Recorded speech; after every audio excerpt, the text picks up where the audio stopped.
बोलिए गोविंद गोपाल भगवान की। तो 3 रात्रि के तक जो रक्त निकलता है, स्त्री पुरुष एक दूसरे के मुख को ना देखें, स्पर्श एक दूसरे को ना करें, क्योंकि ब्रह्म हत्या का पाप निकलता है। और गर्भाधान वर्जित बताया गया है, क्योंकि 3 रात्रि के भीतर जो गर्भ धारण होगा, हे गरुड़, नरक से आया हुआ पापी जीव ही उस गर्भ में प्रवेश करेगा और ब्रह्म हत्यारा पापी जीव ही प्रवेश करेगा, क्योंकि ब्रह्म हत्या का पाप निकल रहा है। जिस समय उसी समय वह गर्भ में प्रवेश किया है। 3 रात्रि तक परहेज। हाँ, चौथा दिन जो बताया गया, चतुर्थ दिन से स्पर्श कर सकते हो, मुख दर्शन कर सकते हो। गर्भाधान वर्जित है। हे गरुड़, 7 रात्रि तक गर्भाधान वर्जित है, क्योंकि 7 रात्रि के भीतर जो गर्भधारण होगा वह हिरण्याक्ष, हिरण्यकशिपु, रावण, कुंभकर्ण, कंस, दंतवक्त्र, शिशुपाल, इनके भतीजे ही समझ लीजिएगा गर्भ में प्रवेश करेंगे।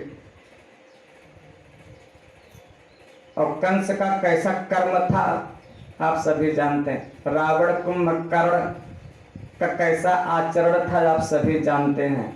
तो 7 रात्रि के भीतर जो गर्भधारण होगा, रावण, कुंभकर्ण, कंस, शिशुपाल, दंतवक्त्र, हिरण्याक्ष, हिरण्यकशिप का भतीजे गर्भ में आवेगा।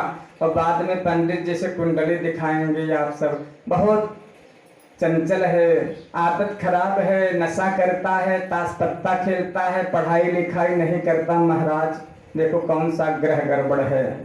सबसे पहला गड़बड़ी तो यही हो गया है कि गर्भाधान का मुहूर्त ही गड़बड़ था। बोलिए गोविंद गोपाल भगवान की।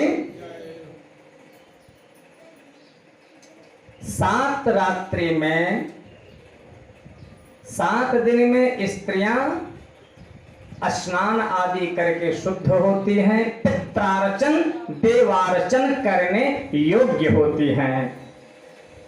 8वीं रात्रि को स्त्री और पुरुष जो है मन में भगवत भाव को धारण करके, अब यहाँ ध्यान दीजिए, ये पूरा साइंस बता रहा हूं, मन में भगवत भाव धारण करके भगवान का चिंतन करते हुए, भगवान के स्वरूप को मन में धारण करते हुए, उनका ध्यान करते हुए 8वीं रात्रि में जो गर्भधारण होगा, हे गरुड़, वह भगवत भक्त जीव ही गर्भ में प्रवेश करेगा। क्योंकि स्त्री पुरुष के मनोगत भाव जैसे रहेंगे, गर्भाधान के समय मनोवृत्तियां जैसी रहेंगी, उसी मनोवृत्ति वाला जीव गर्भ में प्रविष्ट होगा। यह सिद्धांत है। बोलिए गोविंद गोपाल भगवान की।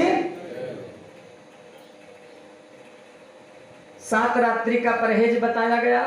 और दिन पूरे जीवन भर, दिन में परहेज पूरे जीवन में बताया गया। पूरे लाइफ में हो, 100 वर्ष तक अगर आप जीते हैं तो 100 वर्ष में 50 वर्ष की रात्रि, 50 वर्ष का दिन, 50 वर्ष का जो दिन है, उन दिनों में गर्भाधान शास्त्र में वर्जित बताया गया।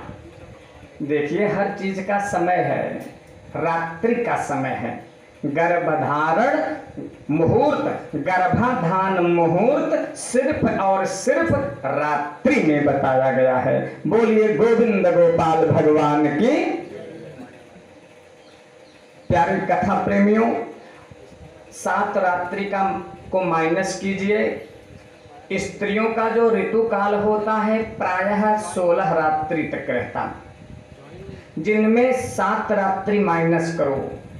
8वीं रात्रि से 16वीं रात्रि के भीतर जो गर्भ धारण होगा, संस्कारवान जीव स्वर्ग से आकर के गर्भ में प्रविष्ट होगा। अब उसमें भी यह देखना है कि पुत्र की कामना किसे है और कन्या की कामना किसे है। पुत्र की कामना वाले 8वीं रात्रि, 10वीं रात्रि, 12वीं रात्रि, 14वीं रात्रि में जो गर्भधारण होगा वह पुत्र की प्राप्ति करेगा। और जिसे कन्या की कामना हो 9वीं रात्रि, 11वीं रात्रि, 13वीं रात्रि, 15वीं रात्रि, इन रात्रियों में जो गर्भधारण होगा कन्या की प्राप्ति होगी। बिल्कुल सत्य कह रहा हूं। और नपुंसक की प्राप्ति वीर्याधिक्य के कारण, पुरुषों में वीर्य रज, स्त्रियों में वीर्याधिक्य के कारण पुत्र, रजाधिक्य के कारण कन्या, और दोनों के समान होने पर नपुंसक की प्राप्ति हे गरुड़ होती है। बोलिए गोविंद गोपाल भगवान की। लेकिन 14वीं रात्रि का अवसर पापी मनुष्यों को सुलभ नहीं हो पाता। 14वीं रात्रि वाला गर्भ जल्दी ठहरता नहीं है।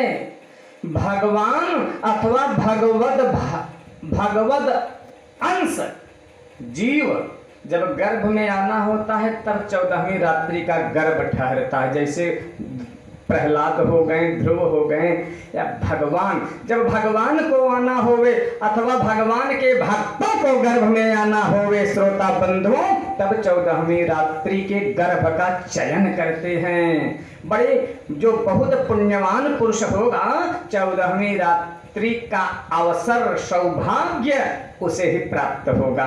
बोलिए गोविंद गोपाल भगवान की। गोधूली बेला में वर्जित है प्रसंग गर्भाधान, स्त्री पुरुष प्रसंग गोधूली बेला में, उषा काल ब्रह्म मुहूर्त प्रातः काल में वर्जित है। और दिन में सूर्यास्त से लेकर के सूर्योदय से पहले तक वर्जित है। और तीर्थों में वर्जित है, श्राद्ध के दिनों में वर्जित है। जैसे श्राद्ध पड़ गया है, अशौच पड़ गया है। लिखा गया गरुड़ पुराण में कि जिनके घर में श्राद्ध अशौचावस्था हो, श्राद्ध का दिन हो, तो ब्रह्मचर्य का पालन करें। तीर्थ में गर्भाधान वर्जित, व्रत के समय में वर्जित, जल के बीचों बीच जल में क्रीड़ा करते हुए, स्नान करते हुए, अग्नि में, गौशाला में, बगीचे में, ये सब वर्जित बतलाया गया।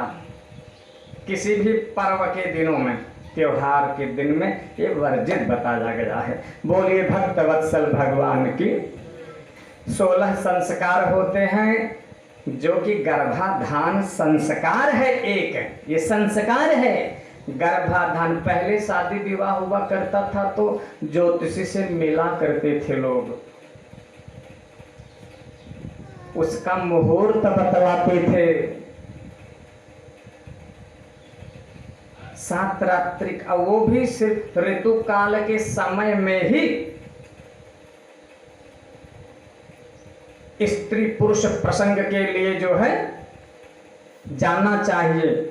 अपने वंश वृद्धि के लिए, कुल की वृद्धि के लिए ही ऋतु काल के समय में ही स्त्री पुरुष प्रसंग करना चाहिए। ऋतु काल के अलावा वर्जित बताया गया है। बोलिए भक्त वत्सल भगवान की। और जितना बता रहा हूं खोल करके कोई बताएगा नहीं ना, इतना उसका रिसर्च ही होगा हो। इस पे रिसर्च करना पड़ता है। अनाभ्यासे विषम शास्त्रम विद्या व्यसनम वा हरिपाद सेवनम व्यसनम। विद्या का व्यसन माने नशा जबरदस्त हो। आज भी 4-5 घंटे पढ़ो, तब 1 घंटा सबको पढ़ाओ। बोलिए गोविंद गोपाल भगवान की। तो ये समय, ये दिन वर्जित बताया गया। प्यारे कथा प्रेमियों,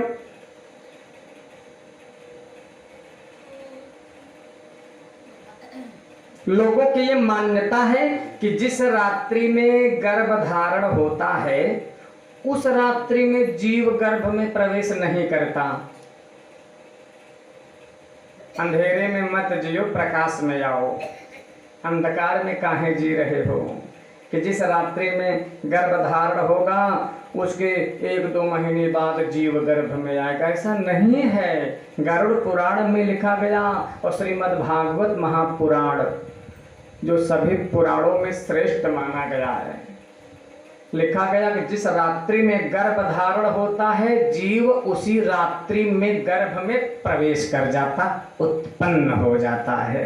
बोलिए गोविंद गोपाल भगवान की। देखिए लिखा भी गया है, कललम त्वेक रात्रेण, देखिए कललम त्वेक रात्रेण पंचरात्रेण बुद्ध बुद्धम। त्वेक रात्रेण कललम, पहली रात्रि में कलल के समान हो जाता है, और पंचरात्रेण बुद्ध बुद्धम, 5 रात्रि में वह बुद्ध बुद्धम, बुद्ध बुद्ध के समान हो जाता, गोद जैसा हो जाता। और दशाहेन तुकर कंधु ते संगम व ततः परम।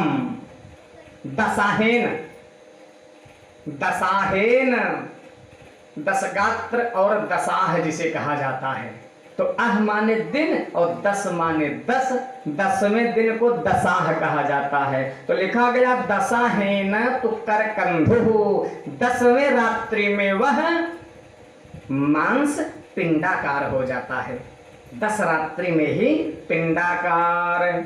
मासेन तो शिरो, मासेन तो शिरो, मास माने महीना होता है, 1 महीने में शिरो, सिर का निर्माण हो जाता। द्वाभ्याम बाहवम गाद्यम गविग्रह, 2 महीने में ना भुजा का निर्माण, बाहु का निर्माण हो जाता है, दोनों भुजाओं का। 3रे महीने में नाखून, बाल, हड्डी, खाल और लिंग बोधक छिद्रों का निर्माण हो जाता है। 4थे महीने में 7 धातुएं। 5वें महीने में उस जीव को माता के गर्भ में भूख प्यास लगनो प्रारंभ हो जाता है। जब भूख प्यास लगनो प्रारंभ हो जाता तो माताओं के द्वारा जो खट्टे तीखे नमकीन युक्त पदार्थ खाए जाते हैं ना, जब माताएं खाती हैं तो वो पदार्थ जब ही अंदर जाता है तो गर्भस्थ शिशु के सुकोमल अंगों को असह्य कष्ट पहुंचता है। जब वो तीखा नमकीन युक्त पदार्थ माताएं खाती हैं गर्भावस्था के समय। बोलिए भक्तवत्सल भगवान की। प्यारे कथा प्रेमियों, और माताओं को उस समय खाना नहीं चाहिए खट्टा तीखा नमकीन युक्त पदार्थ, और उसी समय माताएं ज्यादा खाती भी हैं। अब वो गर्भस्थ शिशु तो बतला नहीं सकता कि अरे मैया ये क्या कर रही हो, मेरे साथ कैसा दुर्व्यवहार कर रही हो, आप खटाई खाती हो लेकिन कष्ट मुझे होता है। बोलिए गोविंद गोपाल भगवान की। खट्टा तीखा नमकीन युक्त पदार्थ आप जब खाती हैं तो मुझे कष्ट होता, मैया मत खाओ। वो अंदर से कहता भी है लेकिन माताएं सुन नहीं पाती हैं। प्यारे प्रभु प्रेमियों, तो 5वें महीने में भूख प्यास लगनो प्रारंभ हो जाता है, और 6वें महीने में वह ना जरायु की झिल्ली में लिपटा हुआ माता के खाए हुए अन्न पान से बढ़ता हुआ जीव विष्ठा और मूत्र के दुर्गंध युक्त गड्ढे में सोता रहता है, जिसमें उस झिल्ली में ना छोटे छोटे ना कीटाणु रहते, कीड़ा कृमियां रहती हैं। अंदर ही अंदर ना उस गर्भस्थ शिशु के सुकोमल सुकुमार को ना असह्य कष्ट पहुंचाते हैं। वे कीड़े काटते हैं, डसते हैं अंदर अंदर। गर्भाद दुखम लिखा गया। गरुड़ जी तो यही प्रश्न करते हैं कि गर्भ में उस जीव को कैसा दुख मिलता है, सुख मिलता है माता के गर्भ में कि दुख मिलता है? हे प्रभु मुझे यही तो आप बताओ, यही तो हमारा प्रश्न है।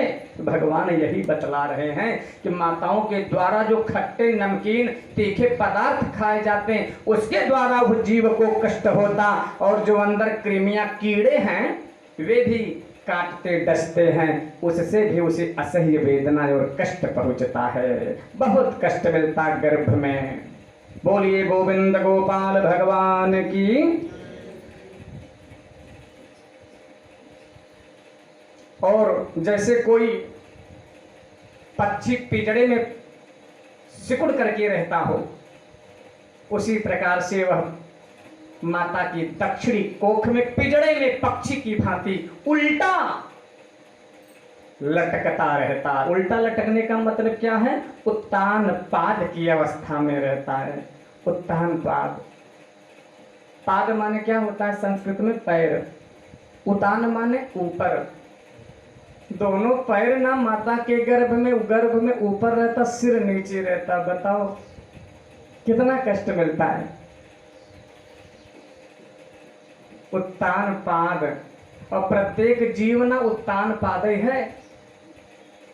क्यों कि प्रत्येक जीव, प्रत्येक मनुष्य माता के गर्भ में उत्तान पाद की अवस्था में रहता। उतान पाद, उतान पाद को कैसे बोला जाएगा? इसका अर्थ कैसे निकाला जाएगा? उत ऊर्ध्वौ पादौ यस्य सः उत्तान पादौ। माता के गर्भ में जिसका पैर ऊपर हो, सिर नीचे हो, वह प्रत्येक जीव ही उत्तान पाद है। और भागवत में एक कथा आई है राजा उत्तान पाद की। दो पत्नियां थीं, एक सुरुचि और दूसरी सुनीति। नाम सुने?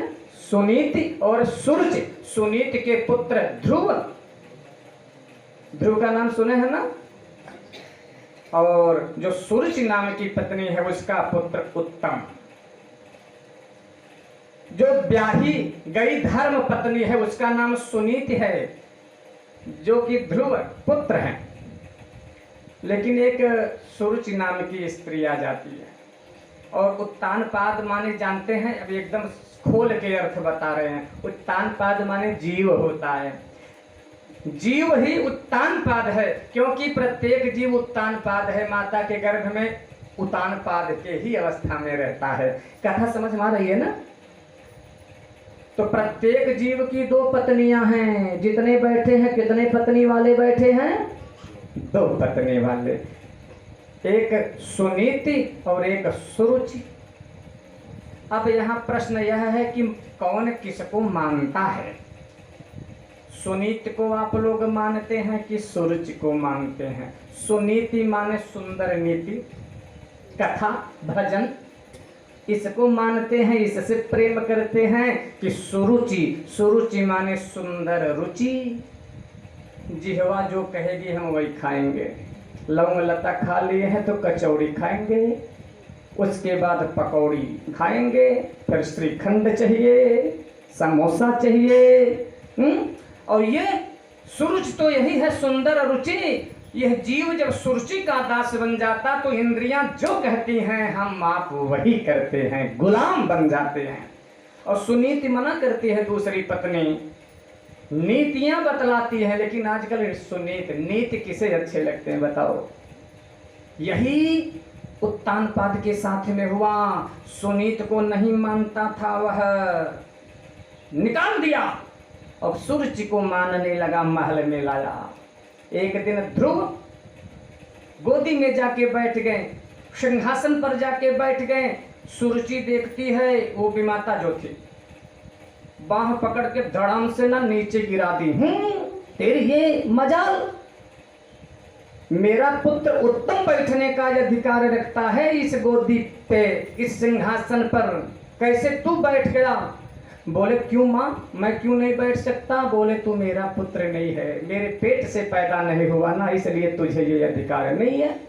तो बैठने के लिए मुझे क्या करना होगा? तो सुरुचि कहती है तपसा राज्य पुरुषम, जा भगवान की तपस्या कर, आराधना कर। तेरी तपस्या से भगवान जब प्रसन्न हो, वरदान मांगने को बोले, तो वरदान में क्या मांगोगे? कि हे प्रभु मुझे दोबारा सुरुचि माता के पेट से जन्म दो, तू मेरा पुत्र बन जा, तब तुझे अधिकार मिलेगा। बोलिए भक्त वत्सल भगवान की। सारे शास्त्र, सारे वेद, सारे पुराण यही कहते हैं कि मरेंगे सब, लेकिन ऐसी मौत मरो कि दोबारा न मरना पड़े, गर्भ में न आना पड़े। गर्भ की निंदा करते हैं सारे वेद पुराण शास्त्र, लेकिन उसी गर्भ में जब भगवान आकर के शयन करने लगते हैं देवकी के गर्भ गुहा में, तो लिखा गया भागवत में कारागार में ही ब्रह्मा शंकर इंद्र सारे देवता आकर के गर्भ की स्तुति करने लगते हैं। निंदनीय गर्भ वंदनीय हो जाता है जिस गर्भ में भगवान शयन करने लगे। प्यारे कथा प्रेमियों, आज वो सुरुचि जो है भक्त और भगवान दोनों का अपमान करती है, अपने गर्भ को भक्ति और भगवान दोनों से बड़ा बताती है कि पहले भजन कर, फिर वरदान मांग और मेरा पुत्र बन के आ, तब तुझे अधिकार मिलेगा। ध्रुव जाता है और उनकी माता सुनीति कहती है क्या हुआ पुत्र, तेरा मुखड़ा लटका हुआ क्यों है? तो सारी बातें छोटे छोटे बच्चे जो दूर से देख रहे थे वे सुनीति को बताते। सुनीति कहती तेरी भी माता तो मुझसे भी बड़ी है, वो धन्य है। आज तक तू अपने पिता का नाम पूछ रहा था, मैं नहीं बता पाई, लेकिन धन्य है वो तेरी भी माता सुरुचि कि जगत पिता का नाम बता दे। जा उसी जगत पिता की चरण शरण ग्रहण कर, जिस जगत पिता के कृपा प्रसाद से उत्तानपाद राजा इस सिंहासन को प्राप्त किए हैं, उसी जगत पिता की आराधना कर। तेरी भी माता ठीक तो कहती है, जाओ। प्यारे कथा प्रेमियों, 5 वर्ष का छोरा है ध्रुव और मधुबन में तपस्या करने की नीयत से रात में ही निकल पड़ता है। बोलिए भक्त वत्सल भगवान की। निकलने के लिए तो निकल पड़े, लेकिन रास्ते में ना मधुबन में देवर्षि नारद से भेंट हो जाती है। देवर्षि नारद जी जांच पड़ताल करने लगे, वैराग्य के स्तर को नापने के लिए वहां पे आए। बोले अरे पुत्र ध्रुव, रात्रि के समय में या मधुबन में तुम क्यों टहल रहे हो? हिंसक पशुओं से खतरा है। बोले मैं उस जगत पिता को प्राप्त करने के लिए आया हूँ, जब तक उस जगत पिता को पा नहीं जाता मैं जाने वाला नहीं। गुरुजी आप तो मुझे सिर्फ मंत्र दीजिए, किस मंत्र का मुझे जप करना है? देवर्षि नारद ने कहा कितने लोग ऐसे हैं जो थोड़ी बहुत कथा सुन करके ना भावुक हो जाते हैं, बैरागी भाव को प्राप्त हो जाते हैं और कहते हैं बस आज से हम भी भजन करेंगे, तपस्या करेंगे हैं। तो धीरे धीरे अपने शरीर को कसना चाहिए कसौटी पे। कथा सुन के जितना जल्दी वैराग्य आता है मन में ना, उतने जल्दी वैराग्य चला भी जाता है। बोलिए भक्त वत्सल भगवान की। देवर्षि नारद जी पहले तो वैराग्य के स्तर को नाप रहे हैं कि देखूं ये पक्का चेला है कि कच्चा, ये पक्का घड़ा है कि कच्चा घड़ा है। आजकल मार्केट में अधिकांश जो है ना मरकट बैरागी ज्यादा हो गए हैं। कौन से बैरागी? मरकट बैरागी। मरकट माने बंदर होता है, और बंदर क्या करता है, कभी इस डाली पे छलांग लगाता, कभी उस डाली पे। तो मरकट बैरागी का मतलब होता है कि कथा सुन करके और जब घर में होती खटपट चल बाबा के मठ पर, जब जिम्मेवारी सिर पे आ जाती है, नून तेल की हो खर्चा बढ़ जावे, शादी विवाह पढ़ाई लिखाई का खर्चा घर में बढ़े, तब वैराग्य मन में आता। लोग कहते हैं कि ज्यादा परेशान करोगे, ज्यादा जिम्मेदारी सिर पे दोगे तो वैराग बाबा बन जाएंगे। घर में होती खटपट चल बाबा के मठ पर।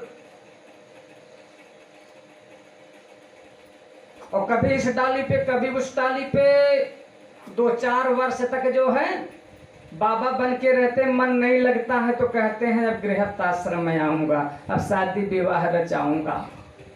तो कभी इस डाली पे कभी उस डाली पे, कभी गृहस्थ आश्रम, कभी वानप्रस्थ आश्रम, कभी संन्यास आश्रम। ये मरकट जैसा इधर से उधर जो छलांग लगाता है, धोबी का कुत्ता न घर का न घाट का, कहावत बाहो।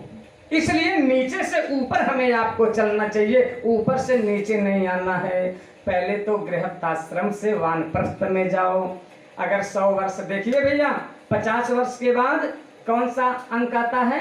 51, 52, 54 ना। तो वन जाने का तो संकेत वैसे भी मिलने लगता है। इसलिए हमें आपको चाहिए विगता रागः विरागः।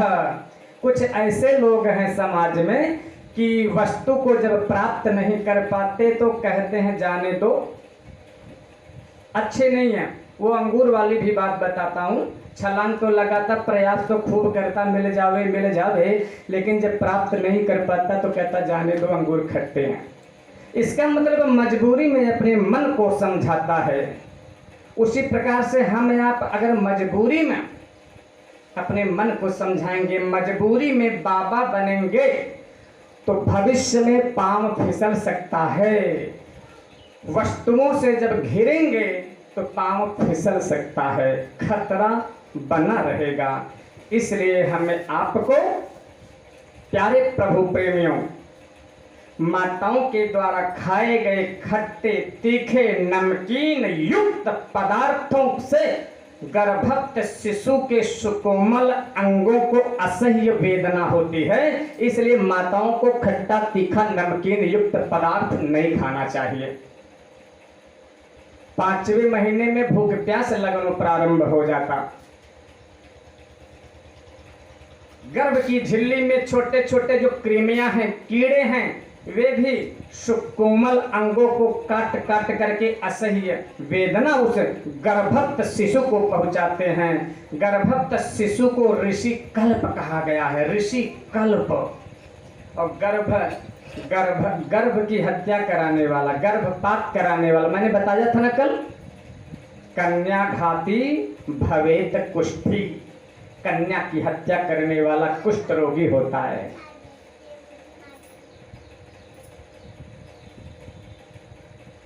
अशुद्ध श्राद्ध के दिनों में जो अन्नदान करता है, श्वेत कुष्ठित प्रजायते, सफेद दाग हो जाता है। देने वाले को सफेद दाग और लेने वाले को भी सफेद दाग।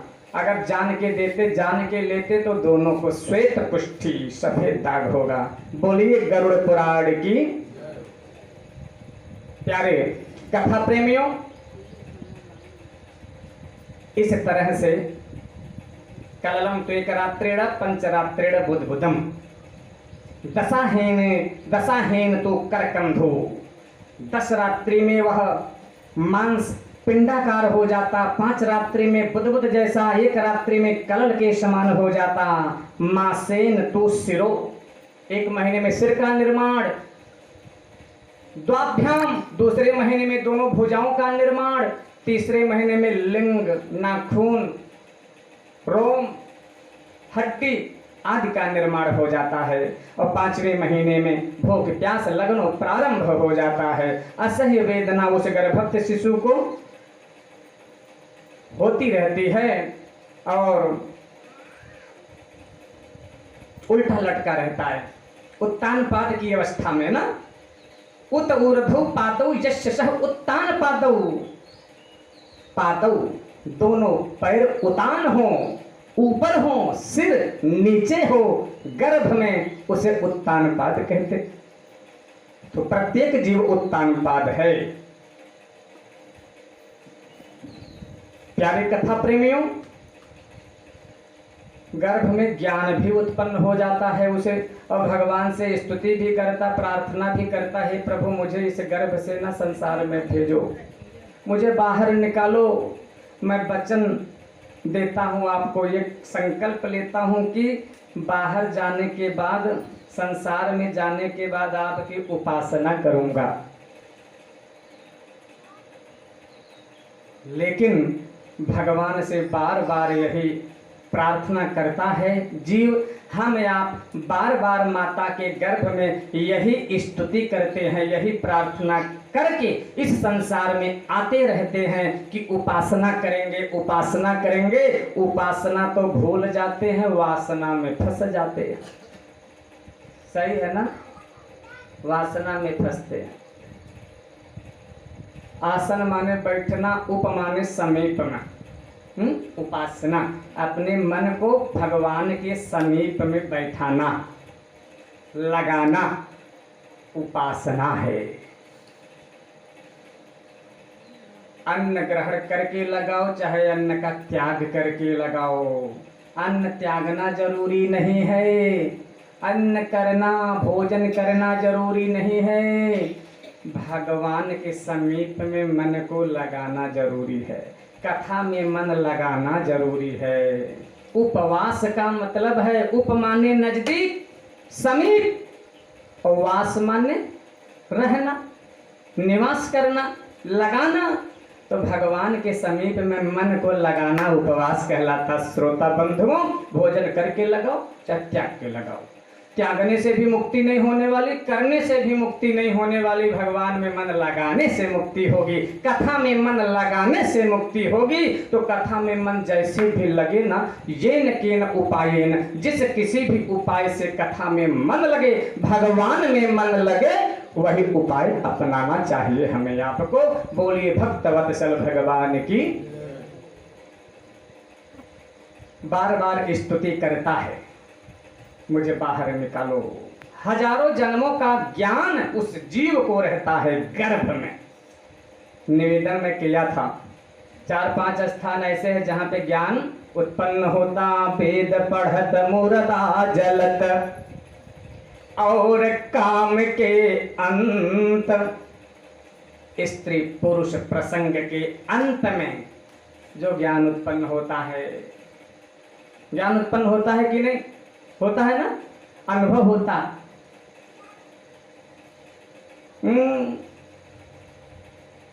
तो स्त्री पुरुष प्रसंग के अंत में जो ज्ञान उत्पन्न होता, गर्भ में जो ज्ञान रहता, कथा सुनते समय जो ज्ञान रहता, मुर्दा जलते समय जो ज्ञान रहता, चिता भूमि पर हो शमशान। सम माने बराबर, शान माने औकात, शमशान। राजा रंक फकीर जितने हैं सबकी औकात जहां पे सम हो, बराबर हो, शमशान कहा जाता है।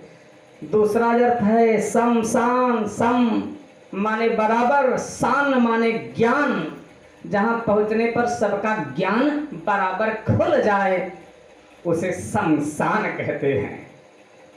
तो मुर्दा जलते समय चिता भूमि पर जो ज्ञान रहता, कथा सुनते समय जो ज्ञान रहता, माता के गर्भ में हजारों जन्मों का ज्ञान रहता, स्त्री पुरुष प्रसंग के अंत में जो ज्ञान उत्पन्न होता।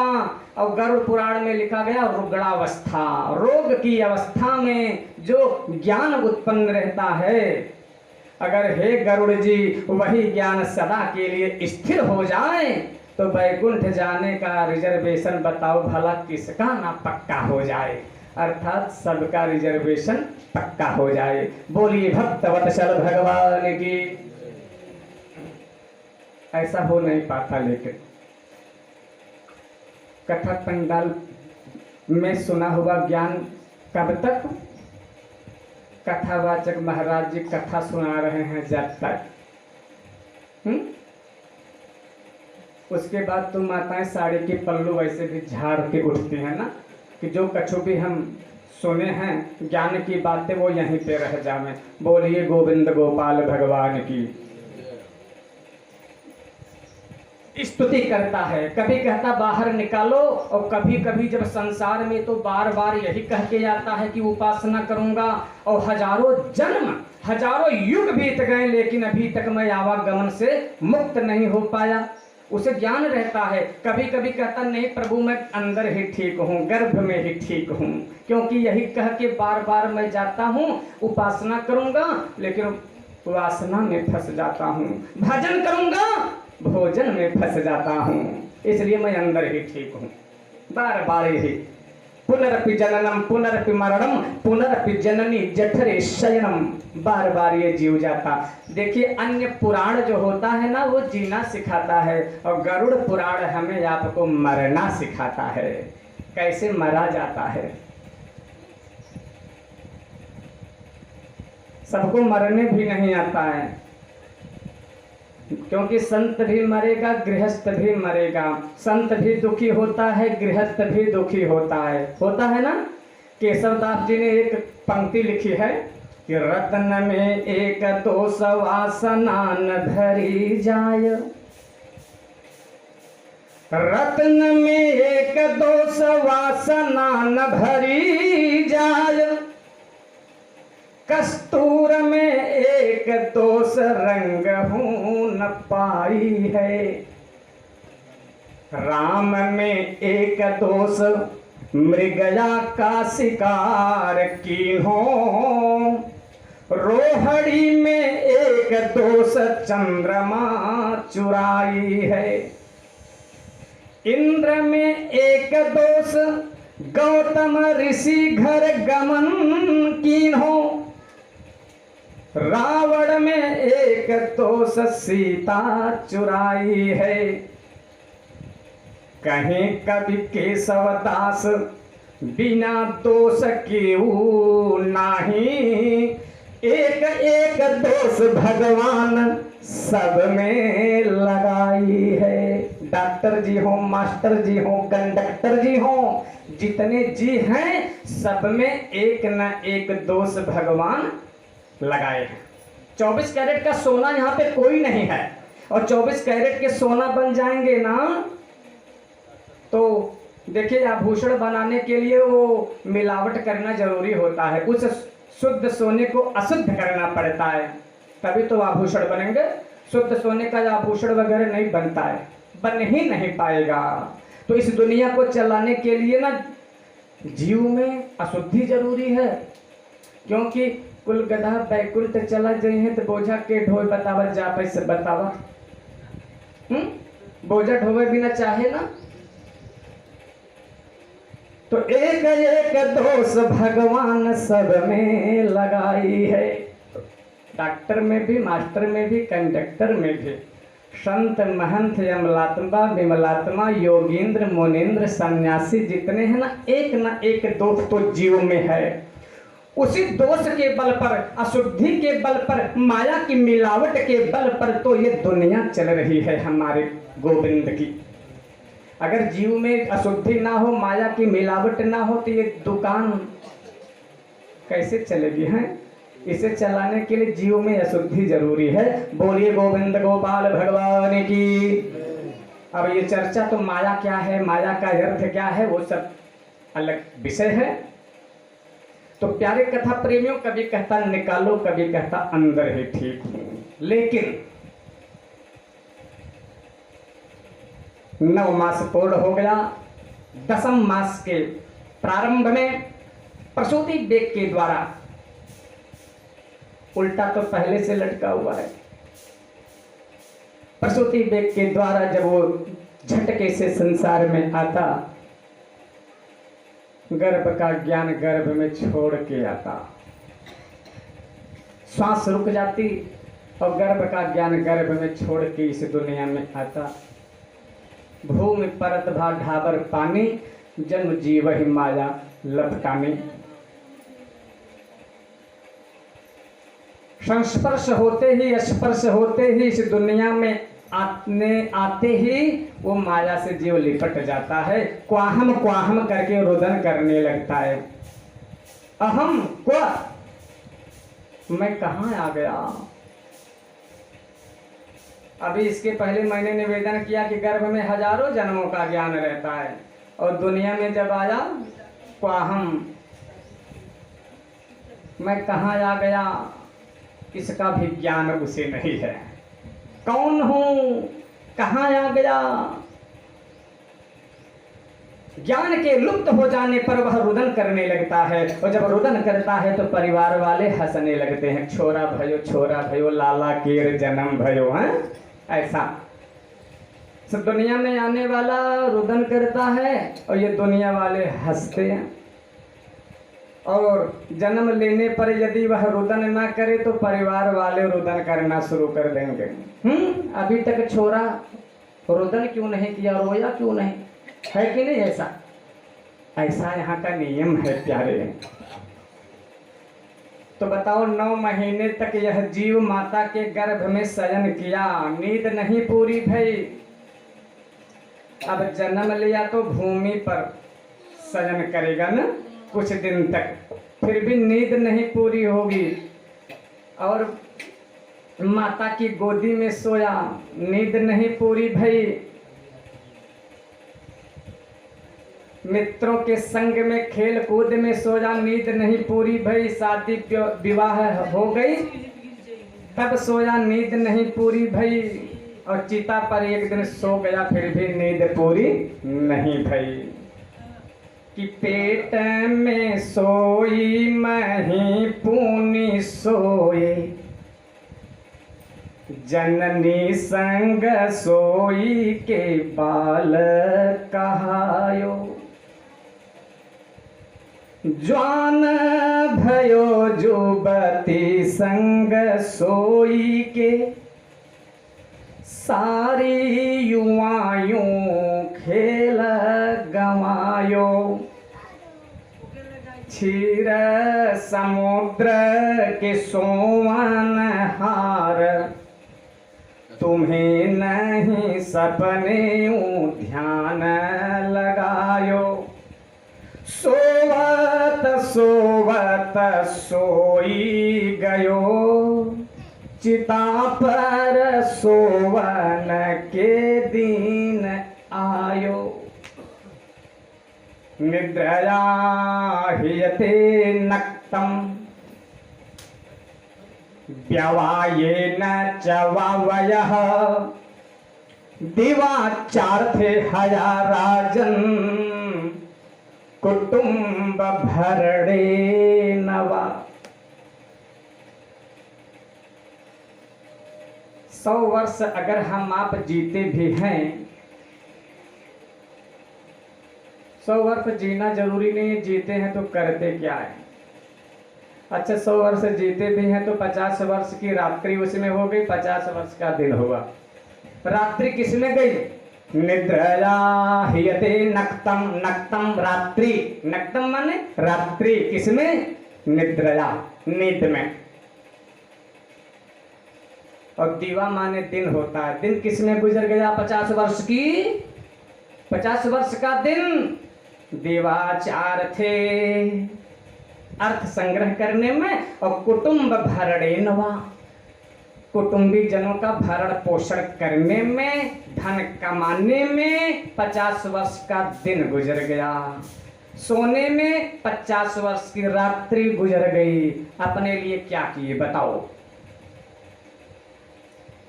टेल मी, बताओ जल्दी, अपने लिए क्या किए आप सब? कितना बचा है आपके पास उम्र? बताइए। नहीं बताए ना, बता नहीं पाओगे। क्यों? प्यारे कथा प्रेमियों, 50 वर्ष की रात्रि तो सोने में, 50 वर्ष का दिन जो है धन कमाने में, भरण पोषण करने में। अपने पास कुछ नहीं बचा, अपने लिए हमने कुछ नहीं किया। हाँ, अपने लिए आप सबने क्या किया? जो समय निकाल करके ये गरुड़ पुराण की कथा सुन रहे हो, यही अपने लिए किए। बोलिए गरुड़ पुराण की, यही अपने लिए आप कर रहे हैं। उद्धरेतात्मनात्मानम नात्मानम अवसादयेत, गीता का वाक्य है। कोई किसी का कल्याण नहीं कर सकता। गुड़ अगर पत्नी खावेगी तो गुड़ के मिठास का अनुभव भी पत्नी ही करेगी, पति नहीं ना। सही बात है। इसलिए कोई किसी का कल्याण नहीं कर सकता। अपने शरीर के द्वारा ही जो हम आप सत्कर्म करते हैं, उसी से प्रत्येक मनुष्य अपने द्वारा ही अपना कल्याण कर सकता है। अरे जब आप अपने बारे में नहीं सोचेंगे, आप प्रयास नहीं करेंगे आत्म कल्याण के लिए, तो दूसरा कौन करेगा? बोलिए गोविंद गोपाल भगवान की। हरि शरणम, हरि शरणम, हरि शरणम, हरि शरणम, हरि शरणम, हरि शरणम, हरि शरणम, हरि शरणम, हरि शरणम, हरि शरणम, हरि शरणम, हरि शरणम, हरि शरणम, हरि शरणम, हरि शरणम, हरि शरणम, हरि शरणम, हरि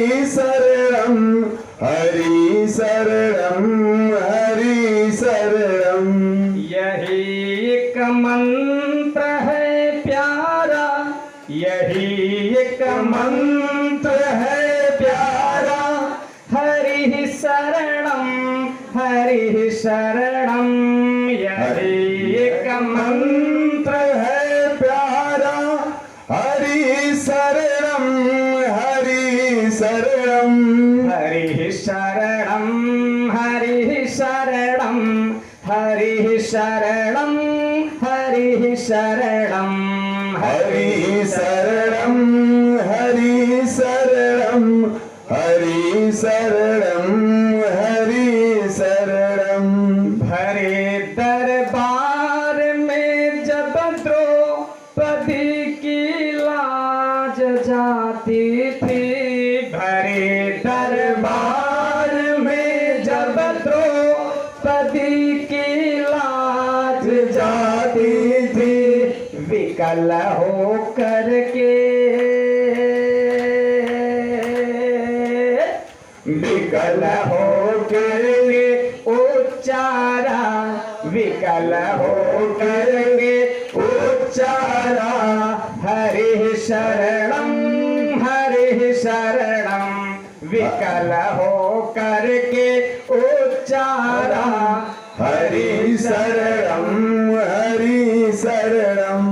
बचाई लाज द्रौपदी की, लगाई चीर की ढेरी, बचाई द्रौपदी की लगाई चीर की ढेरी, बचाई लाज द्रौपदी की लगाई चीर की ढेरी। दुशासन खींच कर हारा, दुशासन खींच के हारा, हरि शरणम हरि शरणम। हरि शरणम हरि शरणम हरि शरणम हरि शरणम। पिता की देख निष्ठुरता, पिता की देख निष्ठुरता, नहीं प्रहलाद घबराए, पिता की देख निष्ठुरता, नहीं प्रहलाद घबराए।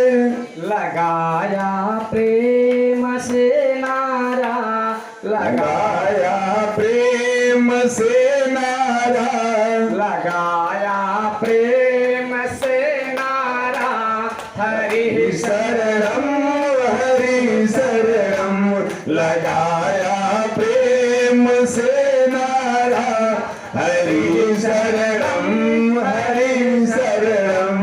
हरि शरणम हरि शरणम हरि शरणम हरि शरणम हरि शरणम हरि शरणम हरि शरणम हरि शरणम। पड़ी जब भीड़ भगतों पर, पड़ी जब भीड़ भक्तों पर, हुई जब धर्म की हानि, पड़ी जब भीड़ भगतों पर, हुई जब धर्म की हानि, तभी यह मंत्र उच्चारा, तभी यह मंत्र उच्चारा, हरि शरणम हरि शरणम हरि शरणम हरि शरणम हरि शरणम हरि शरणम हरि शरणम हरि शरणम हरि शरणम हरि शरणम। हरि शरणम हरि शरणम हरि शरणम। बोलिए गोविंद गोपाल भगवान की जय हो। नमः पार्वती पतये। हर हर महादेव। मनः तारयति इति मंत्रः, मंतारम त्रायते इति मंत्रः। मन को जो तार देता हो उसे मंत्र कहते हैं। मंतारम त्रायते इति मंत्रः। मनन करने वाले का जो कल्याण कर देता हो उसे मंत्र कहते हैं। प्यारे कथा प्रेमियों, इस प्रकार से 100 वर्ष की आयु प्राप्त करके भी हम आप आत्म कल्याण के लिए कुछ नहीं कर पाते। 50 वर्ष की रात्रि सोने में और दिन धन कमाने में बिता देते हैं, आत्म कल्याण नहीं कर पाते। गरुड़ जी कहते हैं आत्म कल्याण कैसे होगा? बोले पुत्रवान बनो, पुत्र की प्राप्ति। संस्कारवान यदि पुत्र है तो संस्कारवान पुत्र जिनके पास है उस पुरुष की दुर्गति नहीं होगी। क्यों? कि पुत्र के बल पर वह पुरुष मुक्त होगा। पु माने नरक, त्र माने तारने वाला। पुण्नाम नरकात त्रायते इति पुत्रः, जो पुण्य नामक नरक से पूर्वजों को, पितरों को तार देता हो उसे पुत्र कहते हैं। श्रोता बंधुओं, तो पुत्रवान पुरुष पुत्र के बल पर मुक्त हो जाता है। जौ के आटे का पिंडदान प्राप्त करके वह मुक्त हो जाता है। बोले अगर पुत्र नहीं है तो क्या करना चाहिए? बोले उपाय करना चाहिए। बोले कौन सा उपाय? बोले 6वें अध्याय में नहीं बताऊंगा। गरुड़ जी ने कहा किस अध्याय में बताओगे? बोले 7वें अध्याय में बताऊंगा कि जिनके पास पुत्र ना हो उन्हें कौन सा उपाय करना चाहिए कि पुत्र प्राप्त हो। पूरा प्रयास करना चाहिए, अभ्यास करना चाहिए, प्रयास करना चाहिए। पुत्र प्राप्ति का हर एक उपाय पुरुष को करना ही चाहिए, क्योंकि पुत्रवान पुरुष की दुर्गति नहीं होती, ये सिद्धांत है। पुराण वचनम प्रमाणम, पुराण का वचन ही प्रमाण मानना चाहिए। और गरुड़ पुराण यह प्रमाण देता है कि पुत्रवान व्यक्ति की दुर्गति नहीं होती है। और अगर पुत्रहीन पुरुष है तो देवी भागवत महापुराण कहता है, देवी भागवत महापुराण कि अपुत्रस्य गतिर्नास्ति, बिना पुत्र के पुरुषों की, मनुष्यों की, व्यक्तियों की सदगति नहीं होगी। इसलिए मुक्ति के लिए पुत्रवान होना अति आवश्यक होता है। बोलिए भक्त वत्सल भगवान की। इसलिए विवाह के मंडप में आप लोग देखते होंगे, विवाह के मंडप में वो कन्या के हाथ में आटे का लोई दिया जाता है। विवाह के समय में ना एक सिक्का रखा जाता है, कुसा भी रखा जाता है, और कन्या का भाई जल छोड़ता है। हो पंडित जी संकल्प पढ़ते हैं ना, 10 पूर्वान 10 परान पुरुषांश पवित्री कर तुम संतत्या ना। अब संतत्या क्या है? ये संतत्या एक वचन है, एक संतान ही उत्पन्न करूंगा, एक संतान की ही प्राप्ति करूंगा। 2-4 संतान नहीं प्यारे, मंडप विवाह संस्कार है। उस विवाह संस्कार के माध्यम से ही बतला दिया जाता है कि जीवन में कितने पुत्र, संतत्या, एक संतान की ही प्राप्ति करूंगा। संतत्या एक वचन है, और बहुत संतान प्राप्त करूंगा अगर ऐसा लिखा होता तो वहां पे संतत्या की जगह बहुवचन का प्रयोग किया गया होता। संतिथि, संतिथि माने बहुत संतान, लेकिन संतत्या विवाह मंडप में लिखा गया। जब संकल्प पढ़ा जाता कि एक संतान ही प्राप्त करूंगा। अरे भक्त प्रहलाद जैसा, ध्रुव जैसा यदि एक संतान की भी प्राप्ति हो जाए तो भागवत में भी गरुड़ प्रहलाद जी के बारे में लिखा गया कि त्रिशक्ति भी पिता पूतः, 21 पीढ़ी पवित्र हो जाते हैं। हो और विवाह के मंडप में भी वही लिखा गया, 10 पूर्वान 10 परान पुरुषांश पवित्री कर तुम।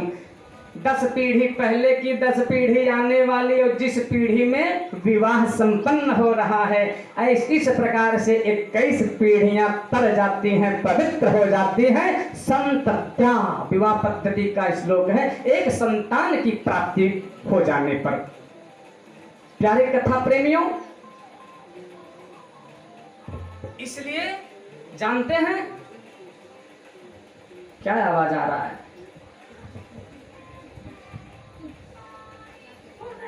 हम आ जाएंगे नीचे, आपको बैठा देंगे। हम ऊंचाई पे बैठा करके आप लोग मुझे हमारी औकात दिखा दिए ना, हमारी वास्तव में औकात क्या है। भारी हम नहीं है, भारी आप लोग हो।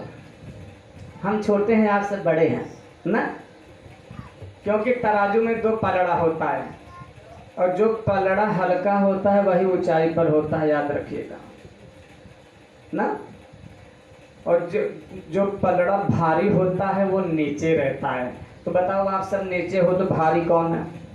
आप लोग भारी हो, हम हल्के हैं। बोलिए गोविंद गोपाल भगवान की। चौकी पे बैठे चौकीदार हैं, आप सब जमीन पे बैठे जमींदार। बोलिए गोविंद गोपाल भगवान की। तो हर मानने में आप सब बड़े हो। प्यारे प्रभु प्रेमियों,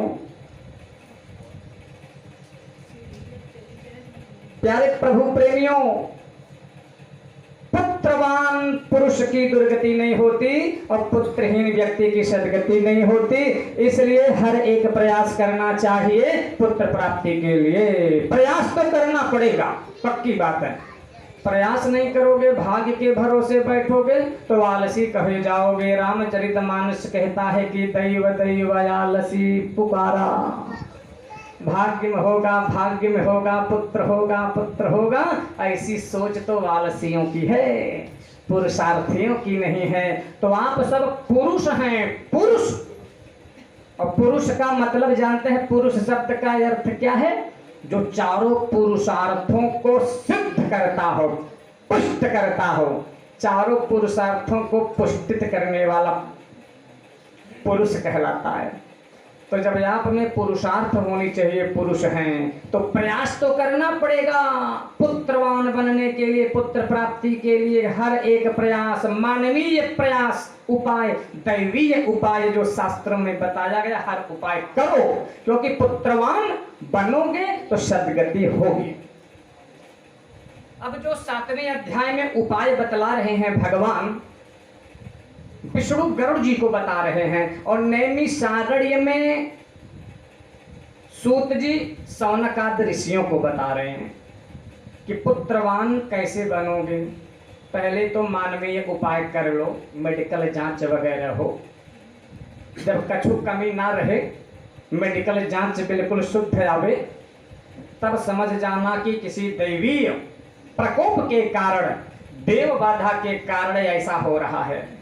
काल सर्पदोष के कारण भी संतान बाधा कुंडली में आती है। काल सर्पदोष हो, पितृ दोष हो, तो इन सभी दोषों के कारण भी कुंडली में न संतान बाधा आती है। प्यारे कथा प्रेमियों, तो वो उपाय करना चाहिए। कौन सा उपाय? हरिवंश कथाम श्रुत्वा। हरिवंश पुराण की कथा सुनो। जैसे यहाँ पे कौन से पुराण की कथा सुन रहे हैं? गरुड़ पुराण की। उसी प्रकार से पुत्रवान होने के लिए, संतान की प्राप्ति के लिए भगवान विष्णु गरुड़ पुराण में कहते हैं हरिवंश कथाम श्रुत्वा। हरिवंश पुराण की कथा सुनो। सतचंडे विधानतः, सतचंडे का विधि विधान के साथ में पाठ करो या करवाओ, अनुष्ठान करो। कितना पाठ? 100 पाठ। सतचंडे, सत माने 100 पाठ करवाओ। किस चीज का पाठ करवाएं? दुर्गा सप्तशती का 100 पाठ। बोलिए शेरा वाली मैया की, अम्बे वाली मैया की। अम्बे महारानी नमो नमः, अम्बे महारानी नमो नमः, अम्बे महारानी नमो नमः, अम्बे महारानी नमो नमः, अम्बे महारानी नमो नमः, अम्बे महारानी नमो नमः, अम्बे महारानी नमो नमः, अम्बे महारानी नमो नमः, अम्बे महारानी नमो नमः, अम्बे महारानी नमो नमः। हे मैया के सिर पर मुकुट विराजे, मैया के सिर पट मुकुट विराजे, मैया के सिर पर मुकुट विराजे, मैया के सिर पर मुकुट विराजे। मेरे भवन में बाजा बाजे, मेरे भवन में बाजा बाजे, बिगड़ी बनाती नमो नमः, हाँ बिगड़ी बनाती नमो नमः, अम्बे महारानी नमो नमः, अम्बे महारानी नमो नमः, अम्बे महारानी नमो नमः। जगमग जगमग ज्योति तुम्हारी, जगमग जगमग ज्योति तुम्हारी, अष्टभुजी माँ शेर सवारी, अष्टभुजी माँ शेर सवारी। रात जगाड़ी नमो नमः, हाँ रात जगाड़ी नमो नमः, अम्बे महारानी नमो नमः, अम्बे महारानी नमो नमः, अम्बे महारानी नमो नमः। हे ब्रह्मा विष्णु तेरे गुण गावे, ब्रह्मा विष्णु तेरे गुण गावे, बजरंग भैरव टहल बजावे, बजरंग भैरो टहल बजावे। शरण तारिणी नमो नमः, हे शरण तारिणी नमो नमः, अम्बे महारानी नमो नमः, अम्बे महारानी नमो नमः, अम्बे महारानी नमो नमः, अम्बे महारानी नमो नमः, जगदम्ब भवानी नमो नमः, अम्बे महारानी नमो नमः, अम्बे महारानी नमो नमः। हे ज्ञान ध्यान बुद्धि की दाता, ज्ञान दान बुद्धि की दाता, ज्ञान ध्यान बुद्धि की दाता, हे ज्ञान ध्यान बुद्धि के दाता। बैठो कंठ सरस्वती माता, हे बैठो कंठ सरस्वती माता, पीड़ा धारिणी नमो नमः, पीड़ा धारिणी नमो नमः, अम्बे महारानी नमो नमः, अम्बे महारानी नमो नमः, जगदम्ब भवानी नमो नमः, अम्बे महारानी नमो नमः, अम्बे महारानी नमो नमः, जगदम्ब भवानी नमो नमः, अम्बे महारानी नमो नमः।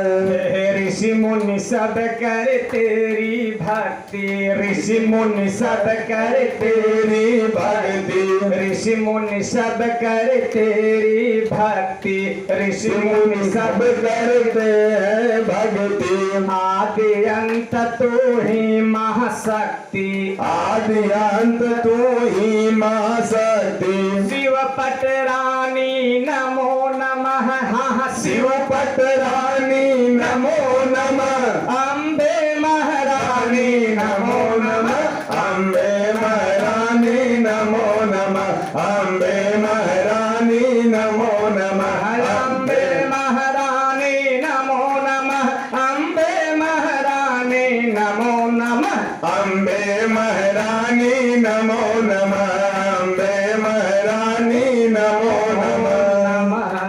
बोली अम्बे मात की जय हो, विठ्ठल छत्र की जय हो।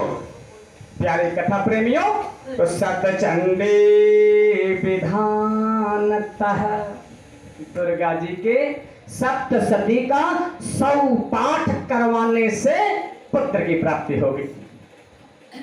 इसके साथ साथ में हरिवंश कथा श्रुत्वा, हरिवंश पुराण की कथा का रसपान करने से भी पुत्रहीन पुरुष पुत्रवान होगा। एक उपाय और बताया गया, भक्त्या श्री शिवमाराध्य, भक्त्या श्री शिव माराध्य, शिवम आराध्य भक्त्या, शिव जी की भक्ति पूर्वक जो आराधना करता है, रुद्राभिषेक करवाता है, पुत्रवान होता है। ये हम नहीं कह रहे। जिस गरुड़ पुराण की कथा का रसपान कर रहे हैं, उस गरुड़ पुराण की आज्ञा है कि भक्त्या श्री शिवम आराध्य, भक्ति श्रद्धा के साथ में शिव जी की आराधना या अभिषेक करने से पुत्र की प्राप्ति होगी। रुद्राभिषेक अब किस पदार्थ से करवाएं? गन्ने के रस से करवाओगे तो धन की प्राप्ति होगी। धनार्थी इक्षुरसेन च लिखा गया, धन की कामना वाले इक्षुरस माने गन्ने के रस से करवाएं। सूखा पड़ गया हो, अकाल पड़ गया हो तो जलेन वृष्टिमापुनयात, जल से रुद्राभिषेक करवाओ, बारिश होगी। हॉस्पिटल में दवाई के पीछे ज्यादा खर्चा वर्चा हो रहा हो, दवा के पीछे ज्यादा पैसा खर्च हो रहा हो, रोगों के पीछे, व्याधियों के पीछे, तो रोग और व्याधि को दूर करने के लिए, शांत करने के लिए, रोगों के निवारण के लिए कुश के रस से रुद्राभिषेक करवाइए। लिखा गया है व्याधि शांति ही कुशोदक। कुशोदक, उदक माने जल होता है, कुश के रस को जल में मिला करके एक बाल्टी तैयार कर लो 3-4 लीटर, उसी से अभिषेक करवाने से व्याधि शांति ही, व्याधि और रोग की शांति होगी।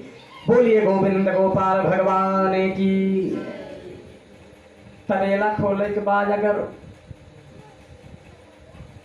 पशु निरोगी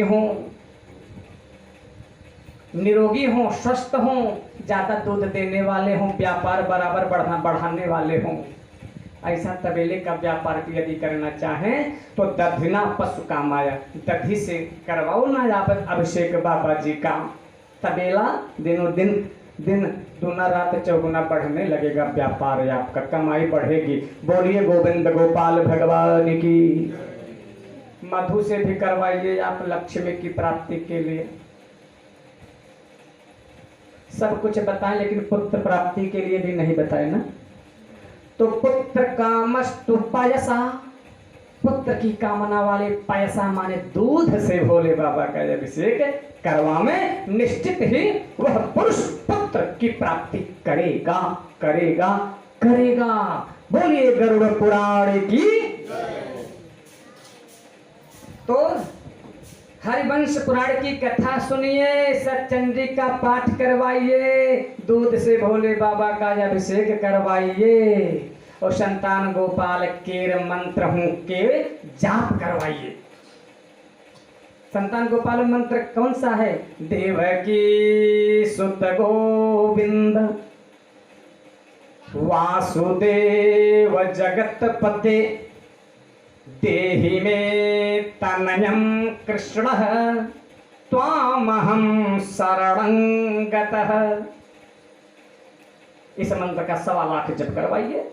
प्रयास तो करना पड़ेगा, पुरुष हैं तो पुरुषार्थ करो।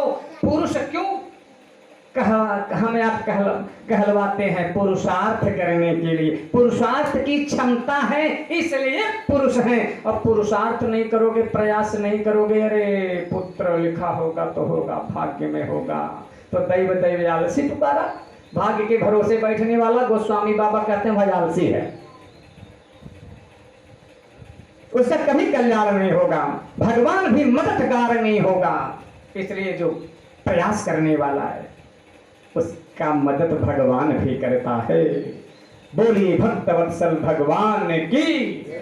बोले प्रभु अगर प्रयास करने पर पुत्र की प्राप्ति ना हो तब? बोले हाँ अच्छा प्रश्न है, प्रयास करो, उसके बाद यदि फल की प्राप्ति ना हो तब दैव इच्छा पर छोड़ो। कि हाँ प्रभु मैंने पूरा प्रयास किया। पंडित जी जितना सामग्री लिखे थे ना, जो औरैला में नहीं मिला पाली तक गया ढूंढने, वहां भी नहीं मिला, मड़ियाहू तक गया, वहां भी नहीं मिला, जौनपुर तक गया, प्रभु बनारस तक भी गया, प्रयास तो किया, समय का अभाव होने के कारण जो है और दूर नहीं जा सका, लेकिन बनारस तक मैंने प्रयास किया उस वस्तु की प्राप्ति के लिए। क्यों कि ज्यादा से ज्यादा वस्तुओं के द्वारा हम प्रभु का पूजन करेंगे। वैसे तो गीता में लिखा ही गया है, गरुड़ पुराण में भी लिखा गया, पत्रम पुष्पम फलम तोयम, पत्र पुष्प फल और जल से ही यदि कोई हमारी पूजा कर देता है तो पूजा पूर्ण हो जाता। लेकिन ज्यादा से ज्यादा उपचारों से, पदार्थों से जो हमारी पूजा करता है वो हमारा लाडला दुलारा भक्त कहलाता है। प्रयास करो, ढूंढना ना पड़े, पैसा ना लगाना पड़े। अरे महाराज वो तो पत्रम पुष्पम से भी पूजा हो जाएगी ना। ये आलसियों की सोच है। बोलिए गोविंद गोपाल भगवान की। प्रयास करने पर यदि फल की प्राप्ति ना हो तो दैव इच्छा पर छोड़ो। तब कैसे मुक्त होंगे जब पुत्रवान नहीं बनेंगे? तो बोले मुक्ति का एक ही साधन थोड़ी है कि सिर्फ पुत्रवान व्यक्ति ही मुक्त होगा, अन्य साधन पुराणों में शास्त्रों में हैं। जब जान ही जाओ कि अब पुत्रवान हम नहीं बन पाएंगे तो मुक्ति का दूसरा साधन, दूसरा उपाय ढूंढो। वो दूसरा उपाय कौन सा है? बोले ज्ञानवान बनो। पुत्रवान की दुर्गति नहीं होती और ज्ञानवान पुरुष की दुर्गति नहीं होती। गया महात्मा में भी लिखा गया, भागवत भी कहता है, गरुड़ पुराण भी यही कहता कि ज्ञानी पुरुष की दुर्गति कभी नहीं होती। वह पुत्र के द्वारा दिए गए पिंड दान की भी इच्छा नहीं रखता है कि कोई जौ के आटे का पिंड देवे तब हम मुक्त होंगे। हो सच बता रहे हैं। अरे पहले तो ये समझे पिंड कहते किसे हैं? पिंड माने होता है शरीर। गरुड़ पुराण में इस शरीर को पिंडज शरीर कहा गया। पिंडज ज माने जायते, जो पिंड से जिनका जन्म हुआ हो, पिंडज। इस शरीर को पिंड कहा जाता है। तो जौ के आटे का पिंड, जौ के आटे का करोगे यदि पिंडदान तो पूरी तरह नहीं होगा कल्याण। शरीर रूपी दान जब तक नहीं करोगे तब तक नहीं होगा कल्याण। तो पिंड दान का मतलब शरीर का दान। यह पूरा शरीर ही परमात्मा के चरणों में कर दो दान, अवश्य ही हो जाएगा कल्याण। इंद्रियां भी प्रभु में लगाओ, ये हाथ हस्तेंद्री भी प्रभु की सेवा में लगाओ, जिह्वेंद्री भी उन्हीं के नाम संकीर्तन में लगा दो प्यारे। वाणी गुणान कथने, वाणी प्रभु का गुणगान करे। श्रवणौ कथायाम, श्रवणौ माने ये कान हमेशा कथा में लगा दो। आंखें उन्हीं की झांकी का दर्शन करने में लगा दो, कल्याण हो जाएगा। चाहे पुत्र पिंडदान करे अथवा ना करे। सही बात है कि कोई शंका है? बोलिए भक्तवत्सल भगवान की। इसलिए अगर पुत्रवान नहीं बन पाए तो ज्ञानवान बनो। ज्ञान के बल पर मुक्त हो सकता है व्यक्ति। बोले पढ़ा लिखा नाई बाई, अगर वह पढ़ाई लिखाई में कमजोर है, ज्ञानवान नहीं बन पाया तो इसका मतलब पुत्रहीन है, मुक्ति नहीं होगी। ज्ञानहीन है तब भी मुक्ति नहीं होगी। इसका मतलब फिर उसकी सदगति नहीं होगी प्रभु। बोले तीसरा साधन पकड़ो। बोले तीसरा साधन कौन सा है? बोले 7 मुक्ति क्षेत्र गरुड़ पुराण में बताए गए हैं। मुक्ति क्षेत्र कौन कौन से हैं? जहाँ पे शरीर छोड़ने से, पुत्रहीन होने पर भी, ज्ञानहीन होने पर भी ना वो पुरुष मुक्त हो जाता है। गरुड़ पुराण कहता है अयोध्या, मथुरा, माया, काशी, कांची, अवंतिका, पुरी,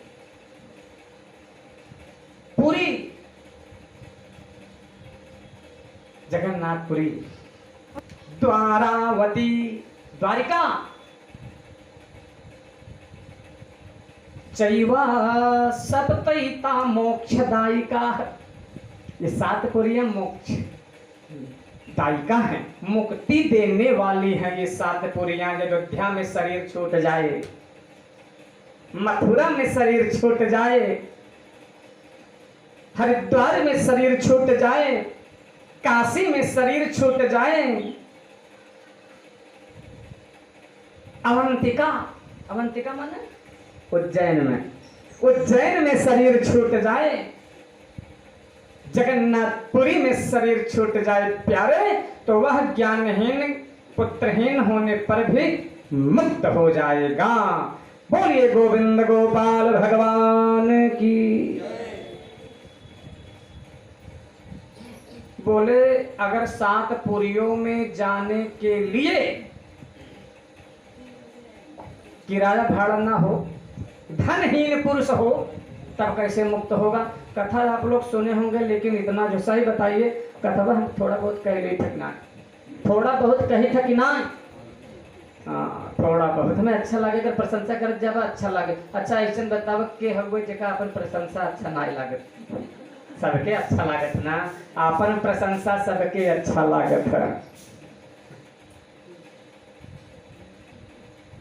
लेकिन स्त्रियों को प्रशंसा ज्यादा अच्छा लगता है।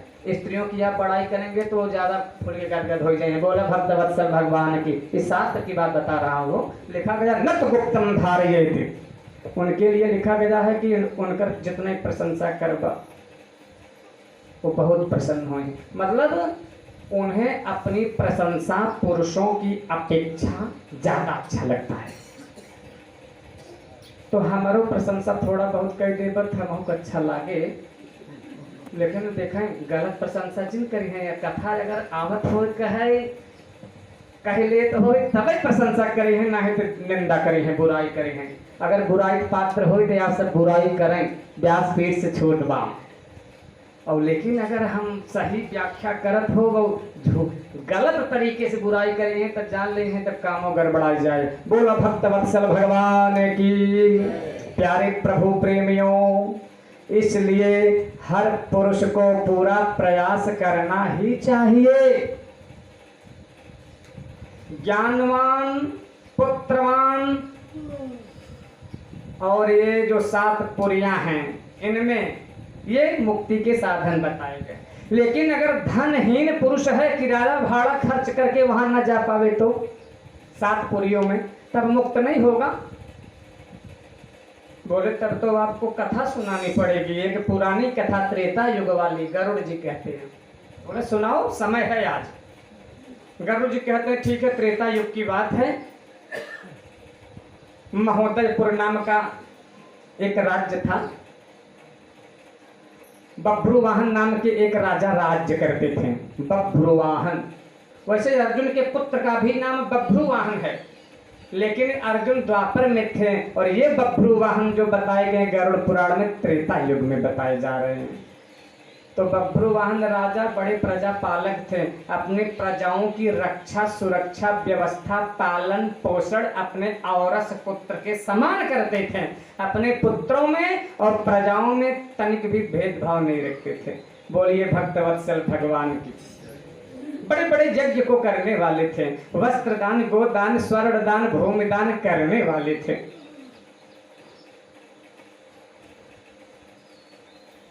एक दिन शिकार खेलने जाते, सैनिकों को साथ में ले करके एक मृग दिखलाई दिया। अपने बाण को ना धनुष पे चढ़ाया और मृग को लक्ष्य बना करके ना उसके ऊपर छोड़ा। बाण मृग को लगता है, लेकिन वो बाण सहित घने जंगल में प्रवेश कर जाता है। मृग ढूंढते ढूंढते बभ्रुवाहन राजा भी घने जंगल में प्रवेश किए। उसके पद चिन्हों को देखते हुए जा रहे हैं। पीछे पीछे सैनिक भी हैं, बीच में वो सैनिक छूट जाते, राजा अकेले हो जाते। प्यारे प्रभु प्रेमियों,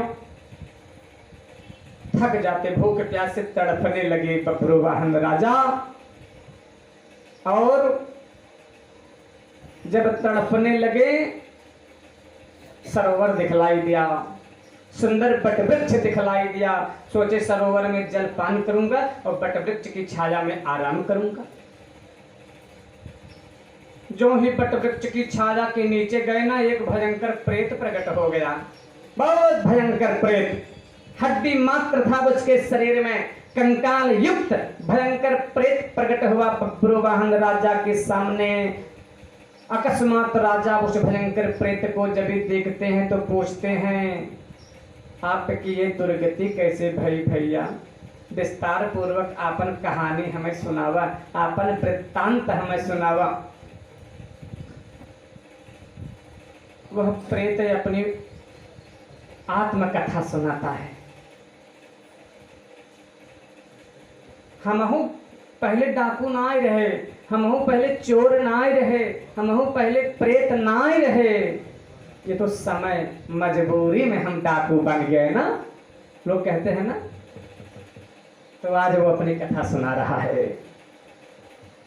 हमहु पढ़ा लिखा है, पढ़ा लिखा रहे, पूजा पाठ करत रहे, दान देत रहे। थोड़ी सी गलती हुई तो हम प्रेत बन गए। बब्रुवाहन राजा ने पूछा, कौन सी गलती भाई? बोले, हम जब मरे तो हमारा अबे तक न पिंडदान नाय भवा, श्राद्ध नाय भवा, और तो दैहिक क्रिया करे वाला क्यों नाय? के नाते हमारा प्रेतत्व बना रहेगा। जिस जीव के निमित्त 48 पिंडदान हो जाता है, प्रेतत्व समाप्त हो जाता। मलिन खोडसी, उत्तम खोडसी, मध्यम खोडसी, एक खोडसी में 16 पिंडदान, तो तीनों खोडसियों को मिला के 48 पिंडदान जिस जीव के निमित्त हो जावे ना, प्रेतत्व समाप्त हो जाता है। अभी तक हमारा वो तीनों खोडसी और दैहिक क्रिया कुछ भी नहीं हुआ, जिससे कि मेरा प्रेतत्व बना हुआ है राजन। बोले, क्यों आपका पुत्र कर सकता था? बोले, जब पुत्र होता तब न